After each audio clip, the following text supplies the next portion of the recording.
नमस्कार दोस्तों, मैं हूं श्रीकांत और आज हम जानेंगे डिमॉन्स्ट्रेटिव प्रोनाउन के बारे में। डिमॉन्स्ट्रेटिव प्रोनाउन जिसे हिंदी में हम संकेतवाचक सर्वनाम कहते हैं, वह प्रोनाउन जिसका प्रयोग किसी नाउन की ओर संकेत करने के लिए होता है। इट मीन्स जब हम किसी व्यक्ति, वस्तु अथवा स्थान की ओर इशारा करते हैं तो इशारा करने के लिए जो हम वर्ड्स इस्तेमाल करते हैं वो वर्ड्स ही डिमॉन्स्ट्रेटिव प्रोनाउन कहलाते हैं। और ये वर्ड्स हैं दिस, दैट और दीज, दोज।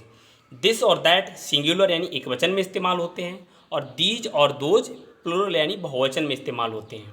दिस और दीज निकटता सूचक हैं। जब हम किसी निकट की वस्तु की ओर इशारा करते हैं तो दिस और दीज का इस्तेमाल करते हैं, और जब हम किसी दूर की वस्तु की ओर इशारा करते हैं तो दैट और दोज का इस्तेमाल करते हैं। इनको एग्जाम्पल के माध्यम से हम समझेंगे। जब हम अपने निकट की किसी वस्तु की ओर इशारा करते हैं तो हम दिस का इस्तेमाल करते हैं, और जब हम अपने से दूर की किसी वस्तु की ओर इशारा करते हैं तो दैट का इस्तेमाल करते हैं। एक वचन में दिस का इस्तेमाल करते हैं अपने पास की वस्तु की ओर जब हम इशारा करते हैं, और बहुवचन में हम दीज का इस्तेमाल करते हैं। ऐसे ही जब हम अपने दूर की वस्तु की ओर इशारा करते हैं तो एक वचन में दैट का इस्तेमाल करते हैं और बहुवचन में दोज का इस्तेमाल करते हैं। जैसे इन सेंटेंस में हम देखेंगे, दिस इज़ ए बुक, यह एक किताब है, यह एक किताब है। तो यहाँ पर नाउन क्या है? किताब, यानी वस्तु क्या है? किताब है। नाउन किताब है, और ये दिस शब्द जो है इस किताब की ओर इशारा कर रहा है कि यह एक किताब है। और इसको पढ़ने से हमें पता लग रहा है कि किताब हमसे दूर नहीं है बल्कि वो हमारे पास में ही रखी हुई है, कि यह एक किताब है। तो ये दिस शब्द क्या हो गया? डिमॉन्स्ट्रेटिव प्रोनाउन हो गया। जब इन्हीं किताबों को हमने बहुवचन में इस्तेमाल किया तो हम यहाँ पर बोलेंगे दीज आर बुक्स, ये किताबें हैं। यानी हमारे पास बहुत सारी किताबें रखी हुई हैं तो हमने कहा कि ये किताबें हैं, दीज आर बुक्स। तो इनको पढ़ने से हमें पता लग रहा है कि दीज और दिस जो है, जब हमारे पास कोई निकट में हमारी कोई वस्तु रखी होती है तब हम वहाँ पर इशारा करने के लिए दिस और दीज का इस्तेमाल करते हैं। और जब हमसे दूर कोई वस्तुएं रखी हुई होती हैं, जैसे दैट इज ए ट्री, वो पेड़ है। मान लीजिए मैं पेड़ सामने देख रहा हूँ, मुझसे दूर है वो पेड़, तो मैंने कहा कि वो पेड़ है, तो मैं कहूँगा दैट इज ए ट्री, वो पेड़ है। तो पेड़ मुझसे दूर है, और पेड़ क्या है? एक नाउन है, एक संज्ञा है, और उसकी ओर इशारा करने के लिए हमने क्या इस्तेमाल किया? दैट इस्तेमाल किया। तो दैट क्या हो गया? डिमॉन्स्ट्रेटिव प्रोनाउन हो गया, जो ट्री यानी पेड़ की ओर इशारा कर रहा है। और पेड़ कहाँ है? दूर है, कि वो पेड़ है।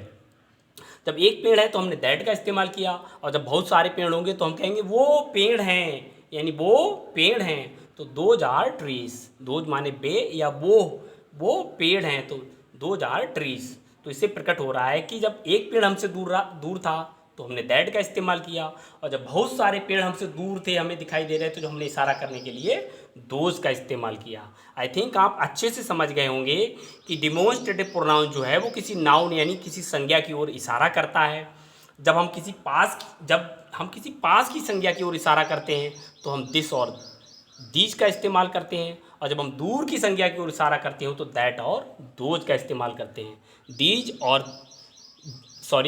दिस और दैट ये एक वचन सिंगुलर में इस्तेमाल होते हैं, और दीज और दोज प्लूरल यानी बहुवचन में इस्तेमाल होते हैं। आई थिंक आप इनको अच्छे से समझ गए होंगे। दूसरे इनकी एक पहचान भी है कि दिस, दैट और दीज और दोज, इनके बाद जस्ट वर्ब यानी क्रिया आती है, इनके बगल में नाउन रखी हुई नहीं होती है।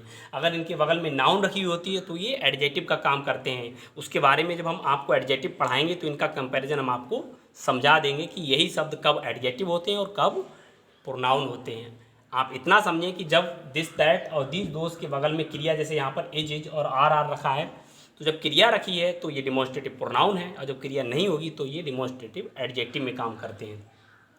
आई थिंक आप अच्छे से समझ गए होंगे कि डिमॉन्स्ट्रेटिव प्रोनाउन क्या है।